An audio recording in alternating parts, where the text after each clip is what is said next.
Hello everyone and welcome back.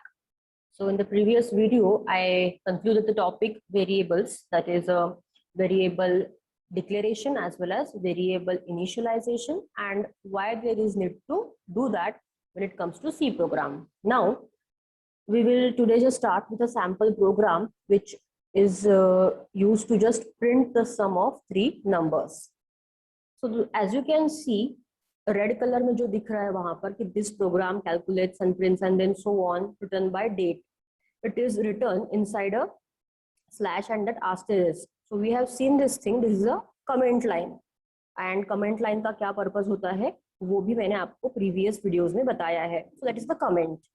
Then hash include stdio.h, which is a preprocessor which is used to, और we can say कि वो जो header file है वहां पर built in functions होते हैं, इस वजह से वो हेडर फाइल्स को अपन यूज करते हैं inside a C programme.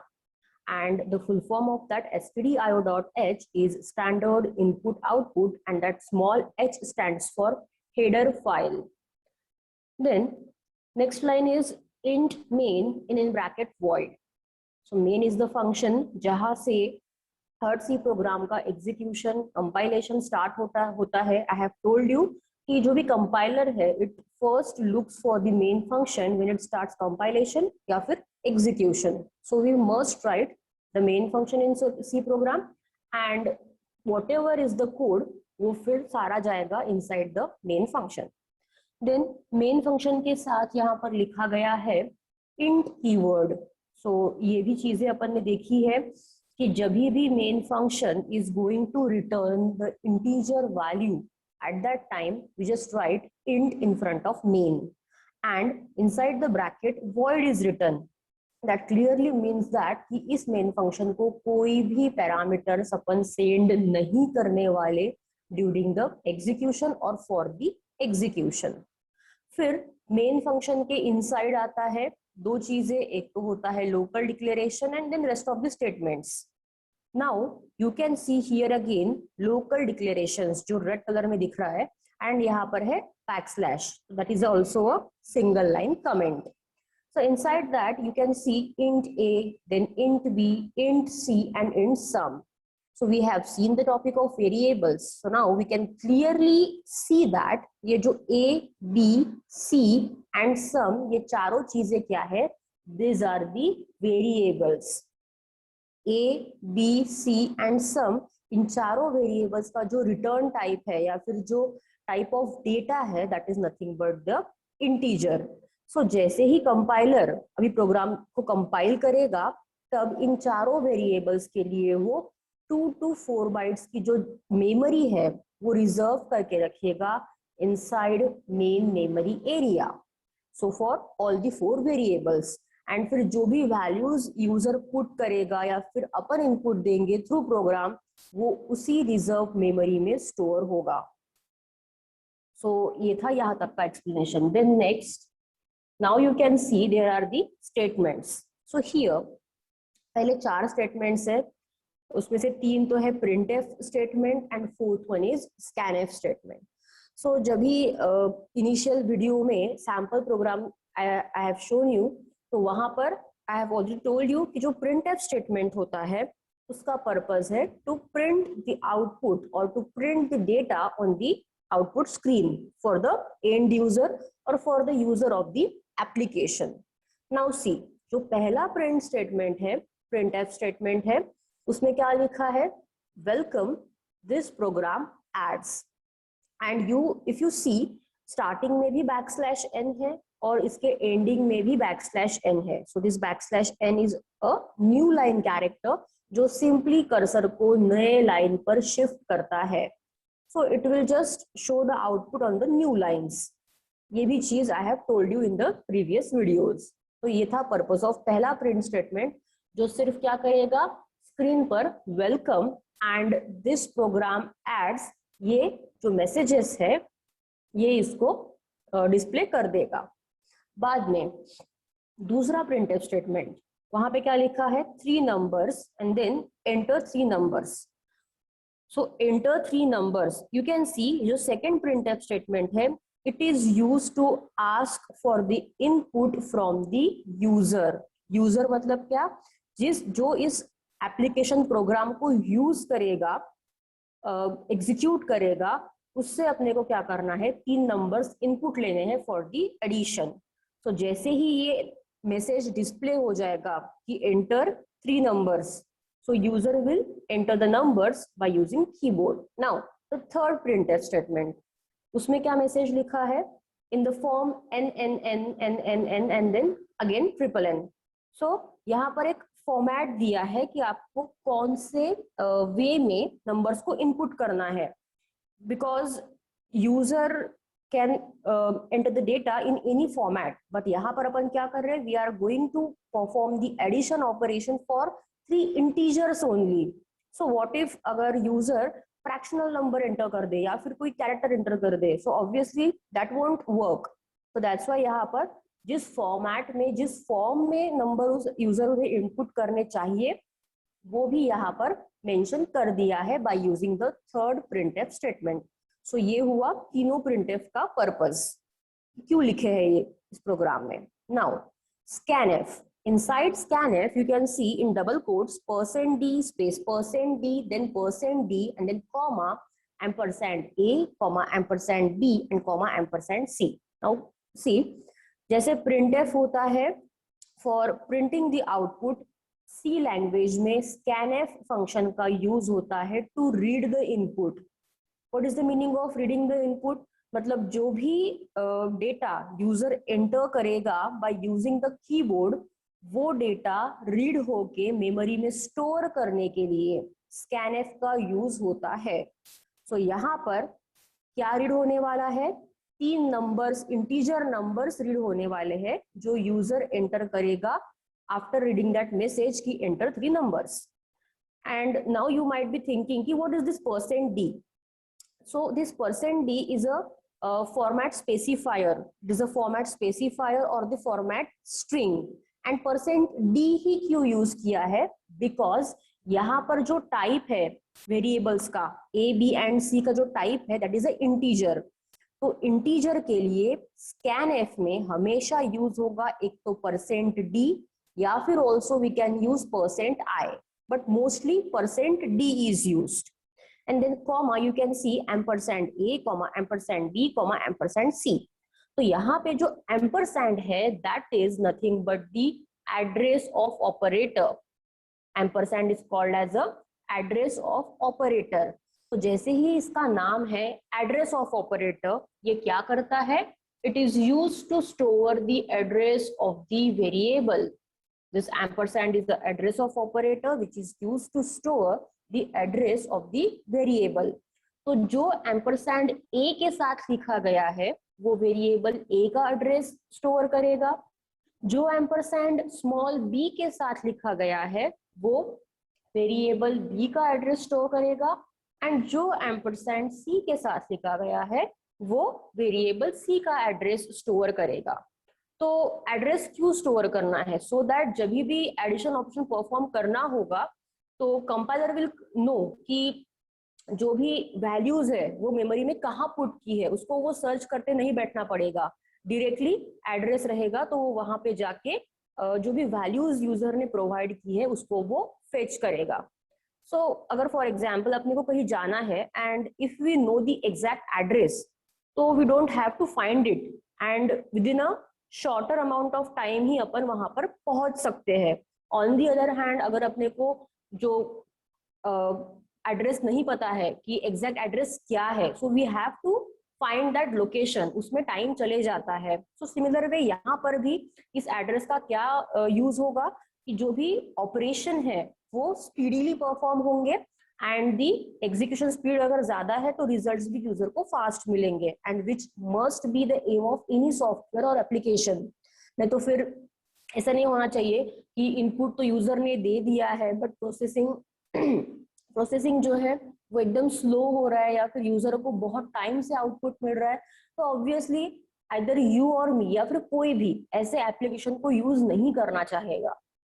So this is the description of that scanf statement which is used to read the input given by user. So again let me tell you why the %d is written there, because यहाँ पर जो variables use हुए हैं उनका type है integer, और integer के लिए we have to use either %d और %i inside that scanf statement. And again 3% d ही क्यों लिखे, बिकॉज 3 ही वेरिएबल्स है, मतलब 3 नंबर का ही we are going to perform the addition, that's why 3 ही बार वहां पर %d लिखा गया. सो ये था 4 statements. Now see next, sum is equals to a plus b plus c. So what is sum? Previous slide में देखा अपन ने कि that is a variable of type integer, and now sum is equals to क्या बोला है, a plus b plus c. So clearly you can see that कि जो values user ने previously enter की है उनका यहाँ पर addition perform होगा by the formula a plus b plus c, and जो भी उसका addition रहेगा वो store हो जाएगा inside the variable sum, जो प्रीवियसली ही वी हैव डिक्लेयर्ड, तो उसमें वो स्टोर हो जाएगा. तो अभी ये एडिशन भी परफॉर्म हो गई.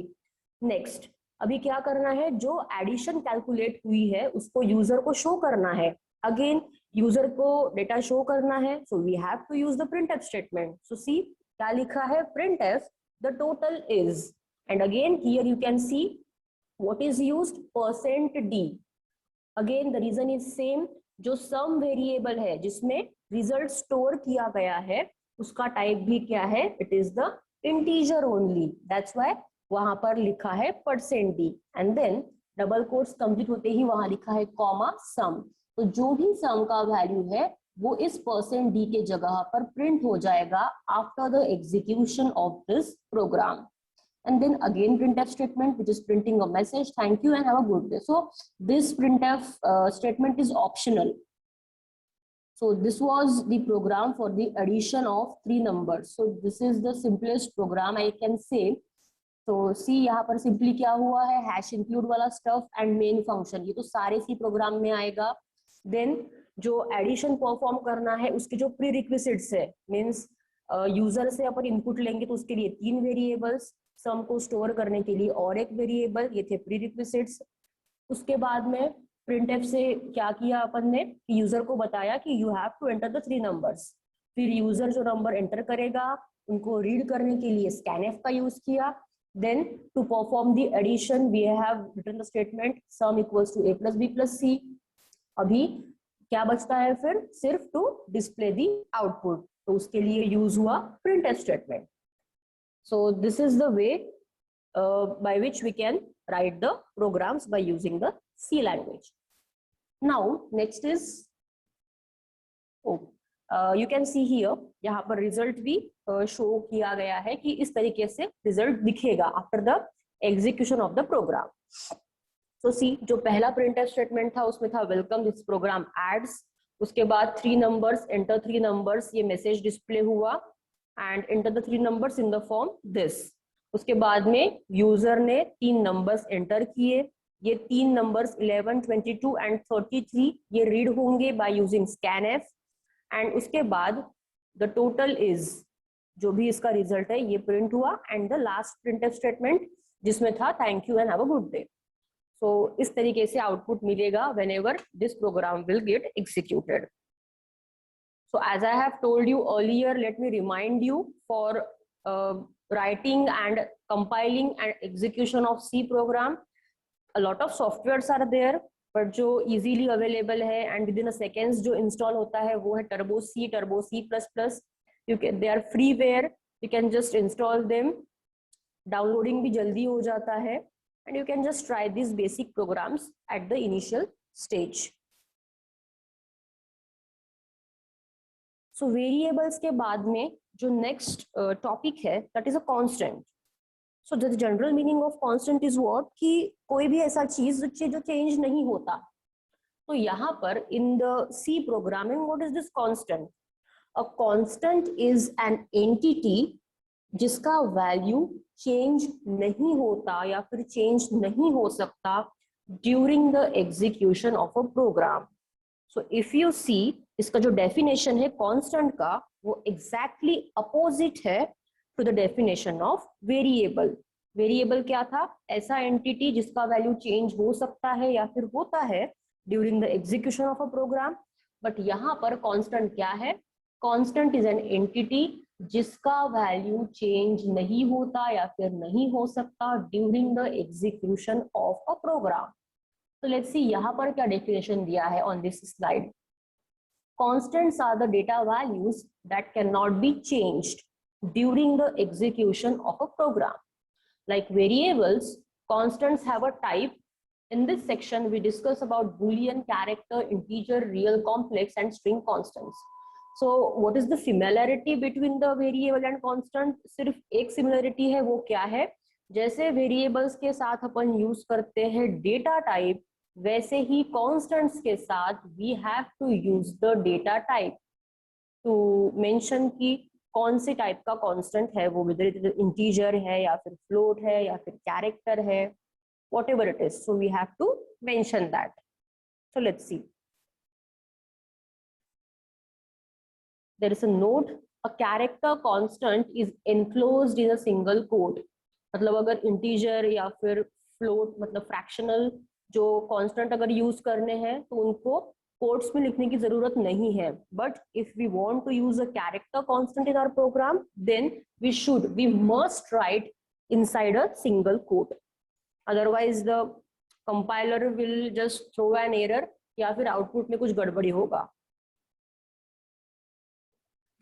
So here some symbolic names for the control characters is given. So null character is denoted by \0. Then there is a alert या फिर जो beep sound आता है ना कभी कभी application के दौरान during the execution, उसके लिए we have to use \a. For the backspace there is a \b. For the horizontal tab there is a \t. For the new line, we have to use \n. For the vertical tab, there is a \v. Then there is a form feed. For that, we have to use \f. For the carriage return, we have to use \r. Single quote के लिए, we have to write like this, single quote, / and then single quote, single quote. Double quotes के लिए like this and / के लिए single quote के अंदर \. So ये जो symbolic names है, we use them in the program as per the requirement obviously. Then there is a table which shows the integer constants which we can use and their values. Next is for the real constants or the fractional numbers.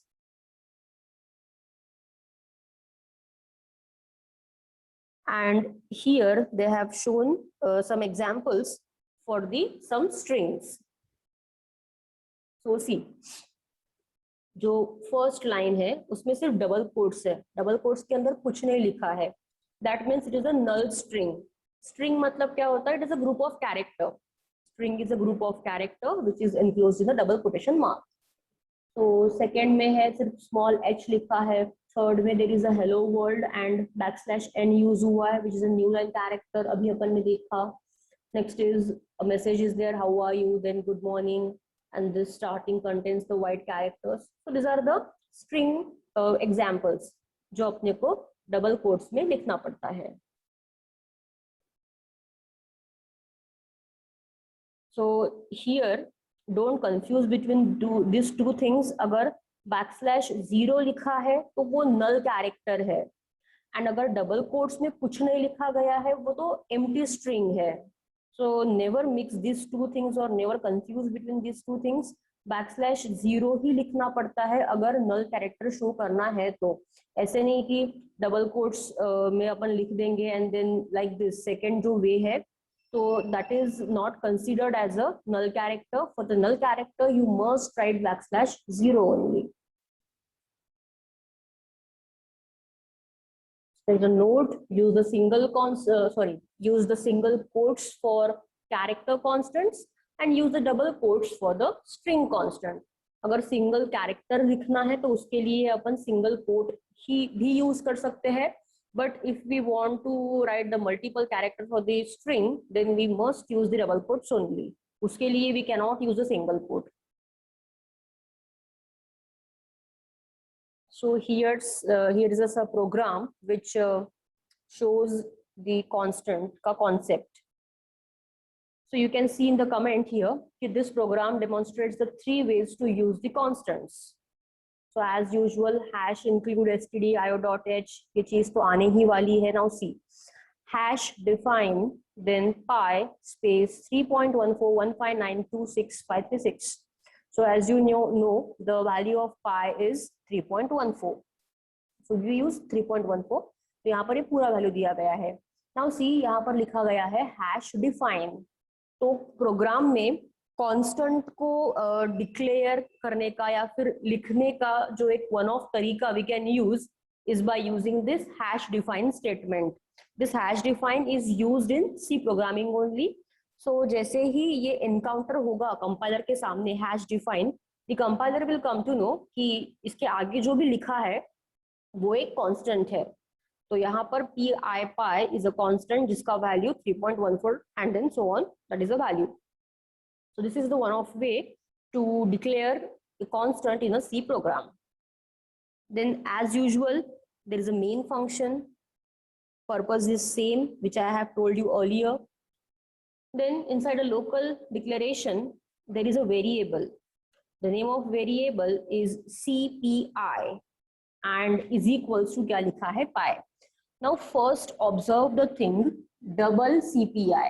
तो ये जो part है double CPI, ये तो अपना variable के इसके जैसा ही है, like we declare the variables. तो यहाँ पर CPI is the name of variable और उसका टाइप क्या है डबल. एंड बिफोर दैट एक चीज लिखी गई है const, CONST. So const here is a keyword. Every programming language has a keyword जिसका एक प्रीडिफाइंड मीनिंग होता है एंड उसी पर्पस के लिए we can use those keyword in a program. जैसे C language में 32 keywords है and from those 32 keywords const is one of the keyword and इसका predefined meaning या फिर इसका purpose क्या है, it is used to declare or to define the constant in a C program. So first way जो use अपन कर सकते हैं for the declaration of constant is by using this way, hash define. पर ये hash define hash include के बाद ही लिखना पड़ता है. We can not write this hash define inside the main function. इसको मेन फंक्शन से पहले ही लिखना होता है. This is the protocol. And another way to declare और to write the constant is by using the const keyword. तो यहाँ पर ये सेकेंड वे से क्या किया है, इस कांस्टेंट को डिक्लेयर किया है. And this double CPI is equals to pi. So what is this pi? इसका वैल्यू पहले ही ऊपर डिक्लेयर कर दिया है. So this value will be assigned to this variable CPI because right hand side का जो भी वैल्यू है वो left hand side को assign होता है. Next is there are printf statements. Again printf का purpose is to print the values. Now see printf double quotes में जो चीजें होती है printf में वो as it is print होती है. So यहाँ पर क्या है defined constant pi is equals to. Now observe यहाँ पर क्या लिखा है %f. जो प्रीवियस एग्जाम्पल अपन ने देखा था वहां पर था %d. Why %d था वहां पर? Because the type of variable was integer. Now यहाँ पर the type of variable is double. So that's why यहाँ पर जो फॉर्मेट स्पेसिफायर है या फिर फॉर्मेट स्ट्रिंग है वो यूज करना पड़ेगा %f. Again, so \n is a new line character. So वो न्यू लाइन पर प्रिंट करेगा आउटपुट को. एंड देन कॉमा पाई. तो जो भी पाई का वैल्यू है वो यहाँ %f की जगह प्रिंट हो जाएगा after the execution of this program. Next printf is memory constant CPI is equals to again %f. And then again यहाँ पर जो पाई की वैल्यू है वो CPI के आगे प्रिंट हो जाएगी. And again there is a third printf statement which is printing a message literal constant is equals to again %f. and यहाँ पर जो वैल्यू प्रिंट होनी है वो यहाँ ऑलरेडी दी है 3.14 and then so on up to 6. तो ये as it is value %f की जगह प्रिंट होगा after the execution and then return 0 end of main function. So see results में क्या आया है, जो चीजें printf में थी लेफ्ट हैंड साइड में वो as it is प्रिंट हुआ एंड %f की जगह पर वो पाई का वैल्यू जो है वो यहाँ पर प्रिंट हुआ है.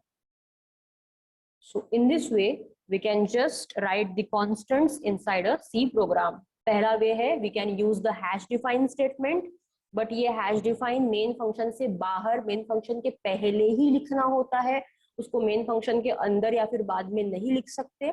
And the second way that we can use in C program is by using the const keyword to declare the constant. So ये था sample program for declaration of the constants or using the constants. So we will stop it here. I will just continue the topics in the next lecture, next video of mine. Thank you.